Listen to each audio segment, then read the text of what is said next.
अब किसी भी क्षेत्र में पुरुष वर्ग से पीछे नहीं हैं और होना भी नहीं चाहिए, समान अधिकार उन्हें प्राप्त हैं। लेकिन जहाँ पर बात आ जाती है कानून की, तो कानून में महिलाओं को थोड़ी ज़्यादा ही सुविधाएँ मिली है, मैं इसे यही कह सकती हूँ। इसलिए मैं कह रही हूँ कि एक पति जो अपनी पत्नी से ये कहता है कि तुम मेरे साथ आकर रहो, पत्नी का मन नहीं है, वो अपना गाँव छोड़े, पति अपनी नौकरी छोड़कर पत्नी के साथ नहीं रह सकता है। परिस्थितियाँ कुछ इस तरह से हैं, दोनों के बीच में नोक-झोंक होती है और नोक-झोंक होने के बाद पत्नी अपने गाँव चली जाती है। जब गाँव चली जाती है तो पति के द्वारा उसे मनाया जाता है, समझाया जाता है, लेकिन पत्नी ने मना कर दिया, कहा कि मैं तुम्हारे शहर में नहीं रह सकती, तुम्हें आना है मेरे साथ, तो तुम्हें मेरे गाँव में ही आकर रहना होगा।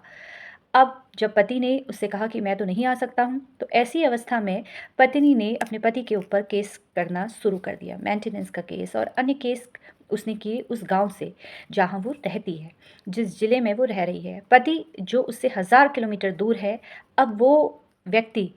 उस 1000 किलोमीटर का सफ़र करके हर एक तारीख पर न्यायालय आता है और वो पत्नी जिसका न्यायालय और घर की दूरी मुश्किल से 4 किलोमीटर भी नहीं है, जो पति 1000 किलोमीटर की यात्रा करके अपना पैसा खर्च करके झूठे केस में फँसाया गया है, उसे वो न्यायालय में आ रहा है, उपस्थित हो रहा है और वो महिला 4 किलोमीटर की दूरी पर भी सफ़र तय नहीं कर पा रही है। वो व्यक्ति जो अपने घर में अपनी नौकरी देखता है, अपने माता-पिता को देखता है, जिसके माता-पिता बुज़ुर्ग हो चुके हैं,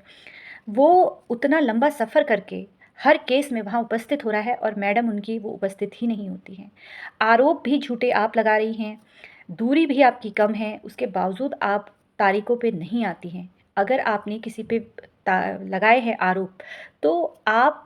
सिर्फ आएंगी मेंटेनेंस के केस में। उस व्यक्ति की स्थिति क्या है जो अपना पैसा खर्च करके उन झूठे केसों को लड़ने के लिए 1000 किलोमीटर की यात्रा कर रहा है, जिसके माता पिता बूढ़े हो चुके हैं, घर परिवार में उनको देखने वाला कोई नहीं है। ये इस तरह के जब मामले आते हैं तो उस वक्त लगता है कि महिलाओं के लिए कानून थोड़ा कुछ ज़्यादा ही है। फ़िलहाल ये मेरा मत है, सबके अलग अलग मत होते हैं। फ़िलहाल आप इसी तरीके से मुझसे जुड़ते रहिए। धन्यवाद।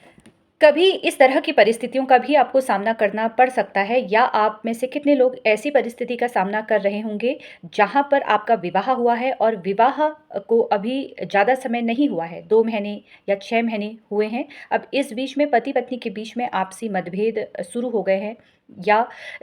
पत्नी बिना कुछ कहे अपने मायके चली जाती है। जब आप उनसे बातचीत करने की सोचते हैं तो पत्नी की ओर से कोई जवाब नहीं आता है। तो एक प्रश्न पति पक्ष की ओर से ये पूछा जाता है कि जब पत्नी हमारे साथ ज़्यादा समय नहीं रही है, 2 महीने से ज़्यादा उनको नहीं हुआ है रहे हुए या 2 दिन से ज़्यादा नहीं हुआ है और पत्नी ना जाने क्यों ससुराल का घर छोड़कर मायके चली गई है, तो क्या ऐसी अवस्था में वो हमारे ऊपर कोई केस कर सकती है? ना ही हमने उनसे दहेज की माँग की है और ना ही हमारे द्वारा कोई मारपीट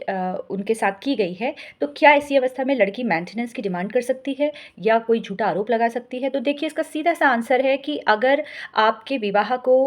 1 दिन हुआ हो या 1 घंटा क्यों ना हुआ हो, पत्नी आपसे मेंटेनेंस पाने का हक रखती है, यानी कि वो आपसे मेंटेनेंस की डिमांड कर सकती है। दूसरा, बिल्कुल पत्नी आपके ऊपर कोई भी आरोप लगा सकती है, झूठा आरोप भी लगा सकती है कि दहेज की माँग की है।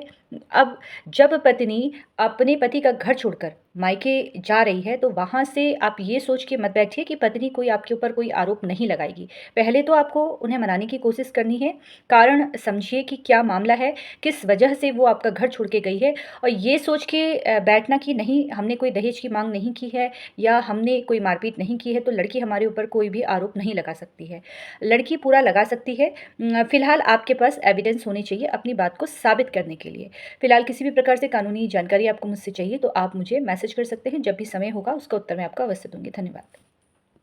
नमस्कार दोस्तों, मेरा नाम एडवोकेट स्मिता है और एक नई कानूनी जानकारी के साथ आप सभी लोगों के मध्य में उपस्थित हूँ। देखिए, आज का ये जो वीडियो है काफ़ी महत्वपूर्ण है और इस वीडियो को अधिक से अधिक लोग शेयर कीजिए, क्योंकि आज मैं एक ऐसा फैसला आपके समक्ष रखने वाली हूँ जहाँ पर महिलाओं को, जिन महिलाओं ने अपने पति के ऊपर बेवजह झूठे आरोप लगा दिए हैं और वो ये सोच के चल रही हैं कि मुझे तो मेंटेनेंस मिल